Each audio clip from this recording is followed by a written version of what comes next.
Formação do povo de Israel. Em Gênesis capítulo 12, a Bíblia relata como que se deu início de todas as coisas nesse aspecto bíblico. É assim que acreditamos. O local onde Abraão estava junto com a sua família era uma região politeísta chamada Ur dos Caldeus. Ur dos Caldeus, na aplicação nos dias de hoje, é uma região ali da parte do Iraque. E essa região ficava ao ocidente ao Eufrates, um dos rios. E essa terra que eu te mostrarei, que seria essa promessa que Deus estava dando para Abraão, sai da sua terra, ou seja, dessa terra politeísta, dessa terra onde você está, para a terra que eu te mostrarei, era a terra de Canaã. Essa terra de Canaã era depois do deserto arábico, ou seja, seria a região de Canaã. Então fica assim: Abraão, Isaac e Jacó. Sempre eles mencionavam o Deus de Abraão, o Deus de Isaac, o Deus de Jacó. Por quê? Porque Jacó acreditava na aliança que Deus fez com seu avô Abraão. Jacó tem duas mulheres, Raquel e Lia, e essas mulheres tinham as suas empregadas, que era chamado concubinas. Assim como a sua primeira esposa Lia, na verdade ele quis casar com a Raquel, mas ele foi enganado pelo sogro e foi dado por esposa Lia. Então ele teve que trabalhar mais alguns anos para ter o direito de ter a sua esposa que ele gostaria, pagou o dote. E nisso ela levou as empregadas. Quando as esposas deixavam de ter filhos, cediam as suas empregadas. Isso, Jacó teve 12 filhos. Raquel, por sua vez, também foi estéril e teve só 2 filhos, que foi José e Benjamim. Então, Jacó teve 12 filhos e eles viviam na região de Canaã, na região da terra prometida. Até que uma grande fome surgiu na terra e eles saem da terra prometida e todos eles se mudam para o Egito, porque no Egito tinha provisão. José, que era um dos maiorais no Egito, ele traz a sua família para viver na terra de Gósen, para que eles pudessem ser livrados da grande fome que invadiu toda a terra naquele período. De Abraão é que Deus começa a estabelecer então a sua aliança com Abraão, em que Deus está prometendo para Abraão que dele seria formada uma nação. E Abraão, por confiar no Deus criador do céu e da terra, ele tinha uma fé monoteísta. Então ele somente acreditava em Deus e não tinha adoração a ídolos e a altos deuses, conforme as pessoas que viviam na região ao redor de onde ele vivia, ali em Ur, tinha a prática. E a partir de Abraão é que surge a aliança de Deus com Abraão, falando que dele sairia uma grande nação. Abraão tem uma esposa chamada Sara, ela era uma mulher estéril e ele tem uma relação com a sua empregada Agar, que era muito comum no costume antigo, e tem um filho chamado Ismael. E depois surge o filho da Sara, a sua mulher do seu amor, e surge o filho Isaac, que é considerado o filho da promessa. Isaac casa e tem outros filhos, e ele tem então Jacó e Esaú.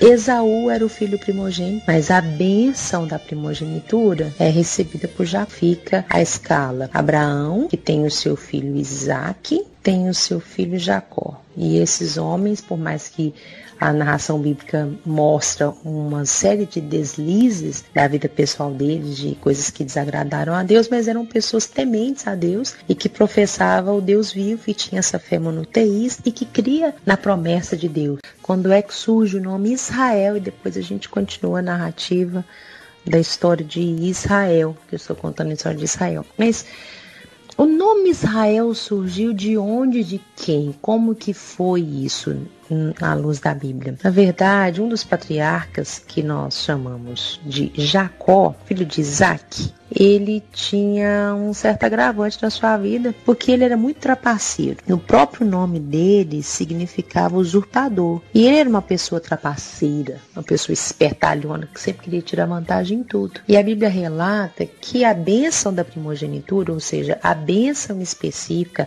a maior riqueza que recebia da parte de Deus, a prosperidade, da expansão, vinha para o filho mais velho.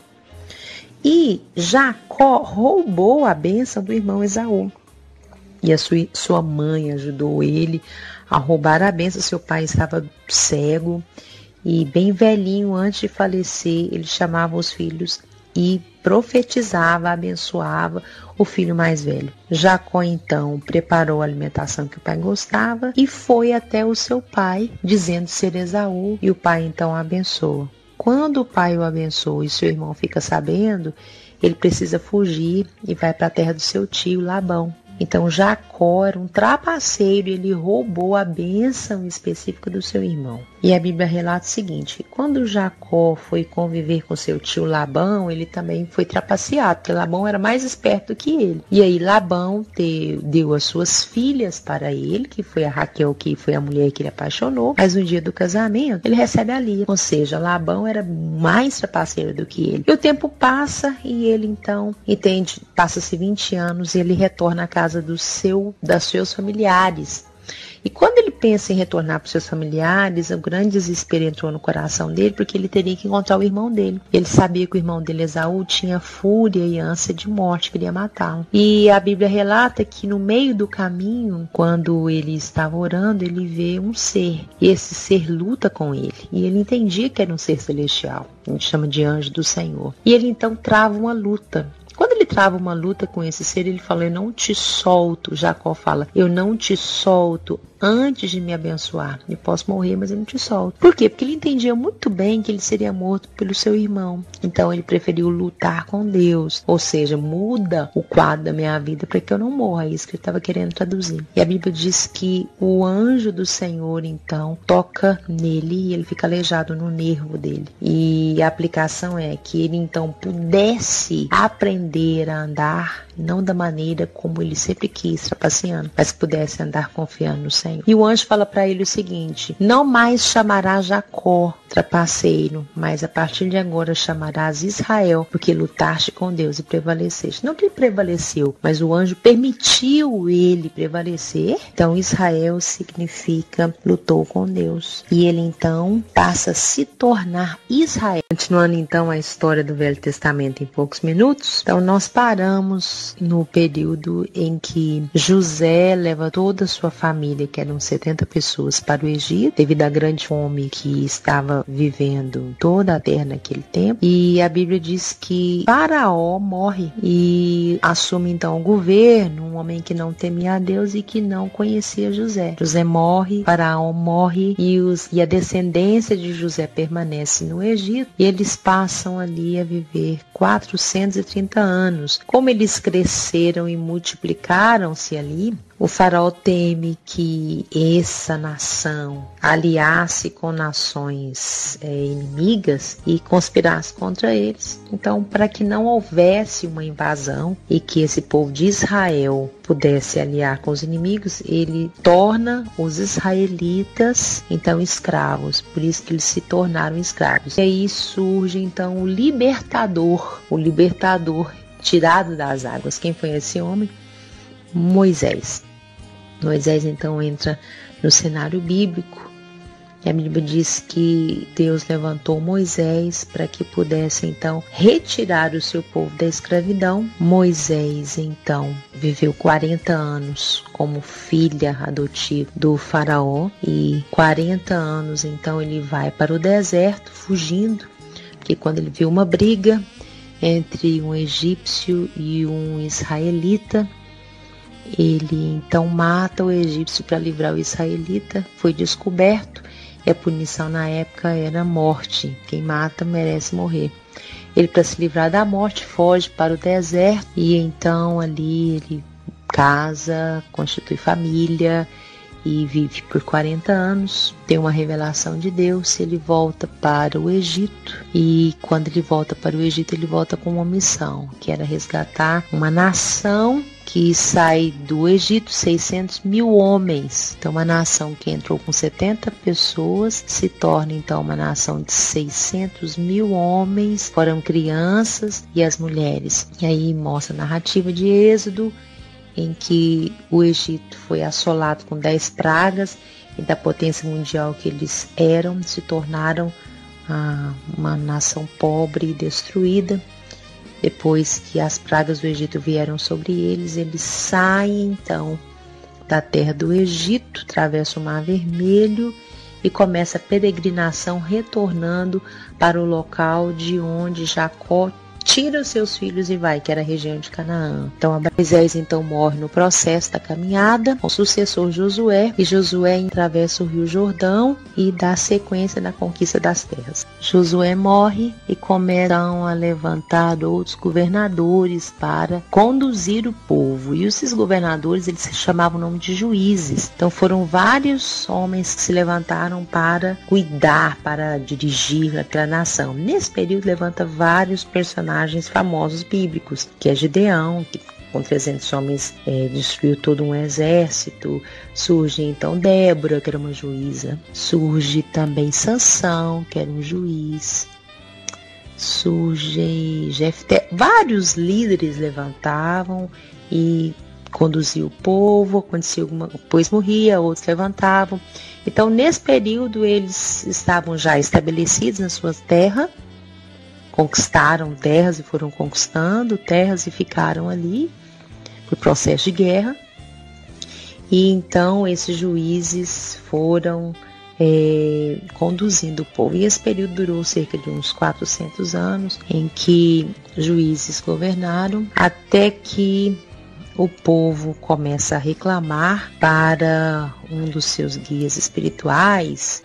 Tinha um processo profético na pessoa do profeta. O profeta era aquela pessoa que trazia uma revelação de Deus, e o povo clamou e queriam ter reis como as outras nações também. Então eram juízes e profetas sempre trabalhando. Davi então foi confirmado então o seu ministério, e ele reinou por um bom tempo e recebeu uma promessa da parte de Deus, e a partir de então começa toda a dinastia na família de Davi. Davi veio da tribo de Judá. Judá era um dos filhos de Jacó, transformado não para Israel. Ele fazia parte das filhas, porque toda essa estrutura desse povo, dessa nação, saiu das 12 tribos, dos 12 filhos de Jacó, que recebeu o nome de Israel.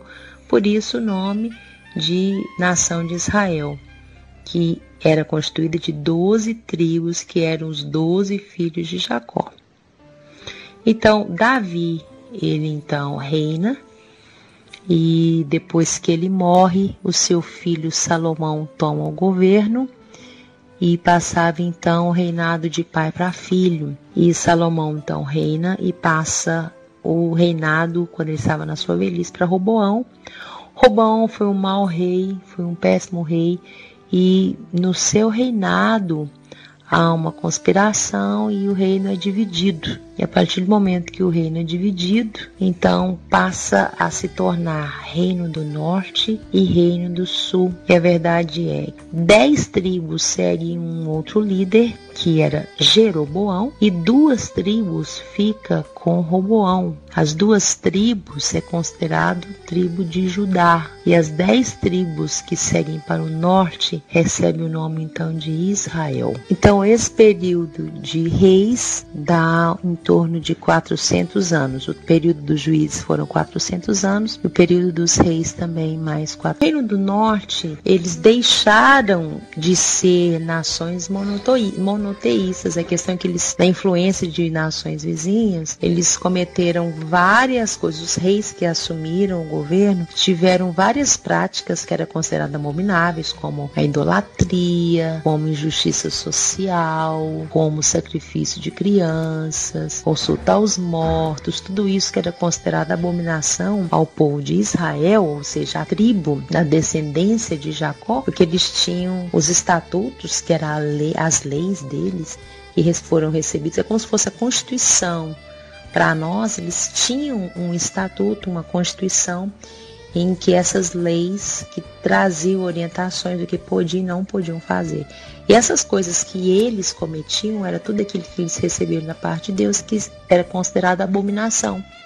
E por causa dessas coisas que eles faziam, que era completamente abominável, eles entraram num declínio muito grande. Então eles entravam em guerras, e nas guerras eles perdiam. E eles tinham, sempre quando eles saíam para guerrear, sempre eles invocavam o Deus deles. Então as guerras os reinos antigos entendiam que quem prevalecia era o rei, era o Deus que tinha realmente força e poder. E, na verdade, o povo de Israel, que era o reino do norte, começou a perder as guerras, porque eles não tinham mais um vínculo de temor a Deus, e eles adoravam outros deuses e viviam em abominação. Mas no momento da situação apertada, eles invocavam a Deus, mas não resolvia. Até que essa nação do norte foi levado cativo para uma nação que era como se fosse uma nação que dominava todo mundo da época, que eram os assírios. Os assírios eram uma potência mundial na época e levou o reino do norte para ser escravos nessa região das cidades ali da Síria. E só para relembrar, no período dos assírios, quem eram os assírios? Tinha uma capital que era Nínive, era considerado homens valentes e bravos. Inclusive, um dos profetas foi enviado para pregar para essa nação, que foi o Jonas, que é muito conhecido nas historinhas bíblicas contado para as crianças, mas na verdade é o que nós cremos. A Bíblia Sagrada fala sobre isso, que Jonas foi engolido por um grande peixe. Então, aonde que foi essa região? Foi na Síria. E esse fato histórico aconteceu 100 anos antes da nação assíria ser destruída. E o reino do sul não foram levados cativos para o reinado da Síria, e eles então permaneceram por um bom tempo. Depois se levanta como nação mundial, como potência mundial, Babilônia. Babilônia então destrói os assírios. Isso que eles destroem os assírios se torna potência mundial. Nisso a nação do sul estava completamente em ruínas por causa da abominação, do pecado, da idolatria, da falta de temor a Deus. E esse povo do sul, que era considerado Judá, eles então são levados cativos para a Babilônia. E nesse período da Babilônia que surge também algumas histórias fortes bíblicas também, que é de Daniel, na cova dos leões. E então foi nesse período do reinado em que o povo do sul foi levado escravizado para a Babilônia. A partir de então o profeta ungiu um rei na direção de Deus, e o primeiro rei que a nação de Israel adquiriu foi o rei Saul. E ele ficou reinando por pouco tempo.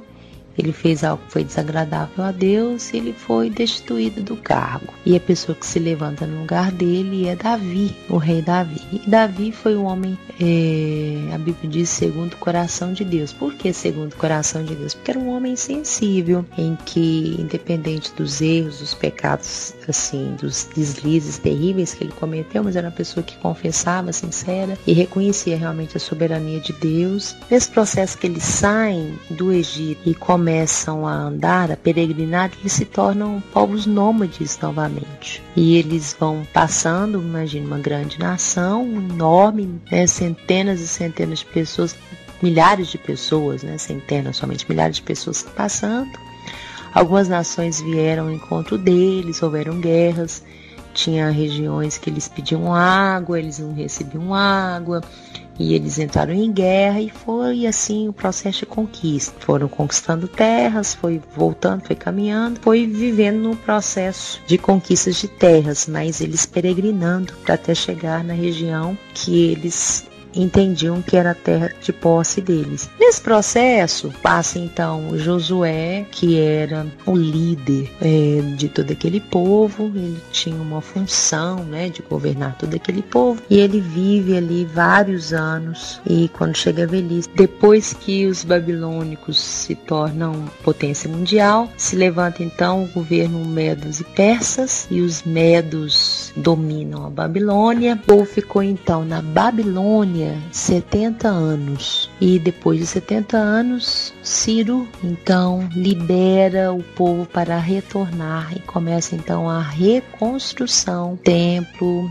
e das fortalezas, dos muros ali da cidade, que a cidade fortificada era a proteção, não é? O templo significava a presença de Deus. Então começa então a reconstrução e a liberação para que os governos, para que as pessoas que estavam exiladas pudessem retornar. Então os copistas fazem a escrita e todos aqueles que puderam provar a genealogia foram inscritos das tribos de Ruben, Levi, Issacar, Gad, Simeão, Levi, Zebulon, Rubens. Todos esses, os 12 filhos, foram os 12 filhos de Jacó, que era da linhagem então considerada o povo de Israel. Por que o nome Israel? Porque Jacó foi transformado o seu nome para Israel. E o povo era chamado de povo hebreu. O povo era chamado de povo hebreu. Então eram as 12 tribos de Jacó. Eles eram chamados e considerados então o povo hebreu. Só que quando eles estavam cativos na Babilônia, a tribo de Judá foi levado cativo para Babilônia. Eles recebem o nome de judeus, o povo judeu, que eram os exilados que estavam na Babilônia. Isso recebe o nome de judeu. Então os judeus que estavam na Babilônia foram trazidos de volta para a sua terra e recebem então o nome, por isso que o povo de Israel, porque o povo de Israel, que nesse retorno da Babilônia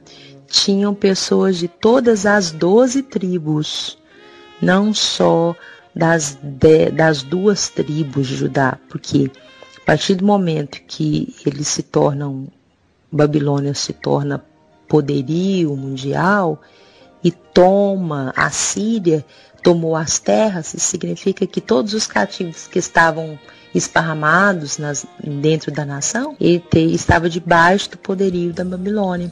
Então, no retorno, o povo judeu e o povo do Reino do Norte retorna então, que eram os hebreus, retorna então para a sua terra. Mas o povo recebeu o nome de judeu e recebe até nos dias de hoje, referente à tribo de Judá, que era a tribo do rei Davi, que era da dinastia dos reis. Depois que o povo volta para o seu território, sai do exílio babilônico e voltam para o seu território, não tem mais nenhuma narrativa bíblica. A Bíblia Sagrada faz menção somente até o que acontece dentro do império dos Medos e Persas. No período do exílio babilônico, Daniel está fazendo parte do governo, ele era um dos ministros do governo do Império Babilônico. Ele, através das suas interpretações dos sonhos que os governadores tinham, ele faz menção sobre impérios que iriam levantar. Interessante ressaltar que na narração da história judaica do povo de Israel, a Bíblia relata só até esse momento da restauração do povo para sua própria terra. Mas no período que estava ali no governo babilônico, Daniel teve revelações de questões políticas que aconteceriam no futuro. E nas revelações que ele teve, ele falou até mesmo dos fatos que aconteceriam, como por exemplo o Império Medo-Persa, que o Império Persa, em Daniel no capítulo 11, fala sobre isso. A revelação que ele recebe de Deus, que o império seria dividido por